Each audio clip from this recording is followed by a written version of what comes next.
కుమారమంగళం బిర్లా. ఈయన పేరు తెలియని వాళ్ళు ఎవ్వరు ఉండరు కదా.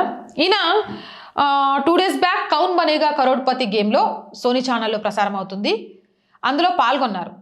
అదేంటి కుమారమంగళం బిర్లాకు కౌన్ బనేగా కరోడ్పతి గేమ్ షోలో వచ్చే డబ్బులు కావాలా అంటే ఆ డబ్బు కోసం రాలేదండి. వాటితో చారిటీకి ఇవ్వడం కోసం సరదాగా ఆడారు.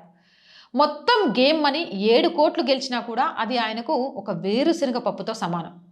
జీరో యాటిట్యూడ్, డౌన్ టు ఎర్త్కు సజీవ రూపం ఆయన కుమారమంగళం గారు.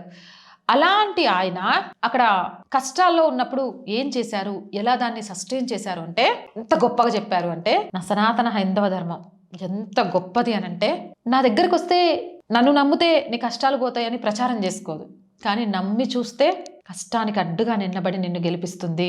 అదే చెప్పారు ఆయన కూడా. ఆయన కష్టకాలంలో ఉన్నప్పుడట రోజు 3 సార్లు హనుమాన్ చాలీసా చదివేవారట. ప్రతి క్షణం రామ్ రామ్ అంటూ రాముడిని తలుచుకునేవారట. నిజంగా ఆయనది కౌన్ బనేగా కరోడ్పతి ప్రోగ్రాం చాలా చాలా బాగుంది, సరదాగా సాగుతుంది. వీలుంటే ఖచ్చితంగా ఒకసారి చూడండి. మళ్ళీ చెప్తున్నా, దేవుణ్ణి నమ్ముకుంటేనే కష్టాలు తీరుతాయా అంటే నేను చెప్పలేను, కానీ నమ్మి చూస్తే ఖచ్చితంగా నీ కష్టానికి అడ్డుగా నిలుస్తాడని అయితే చెప్పగలను. నిజం.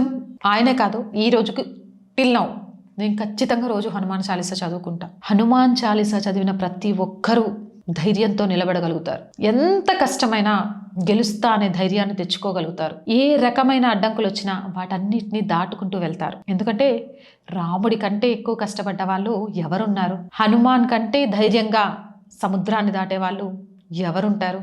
సీతమ్మ కంటే గొప్పరు ఇంకెవరుంటారు? అసలు రామాయణానికి మించిన మహాకావ్యం ఇంకేది ఉంటుంది? అలాంటి రాముణ్ణి, ఆయన భక్తుడు హనుమంతుణ్ణి తలుచుకుంటే సాధించలేనిది ఏదుంటుంది? కష్టం దరికి చేరకుండా కాపాడటంలో ముందుంటాడు. అవునంటారా కాదంటారా? మీ అభిప్రాయం కామెంట్ సెక్షన్లో పెట్టండి. మళ్ళీ చెప్తున్నాను, కౌన్ బనేగా కరోడ్పతి నిజంగా కుమారమంగళం గారిది తప్పకుండా చూడండి. జై హింద్, జై భారత్.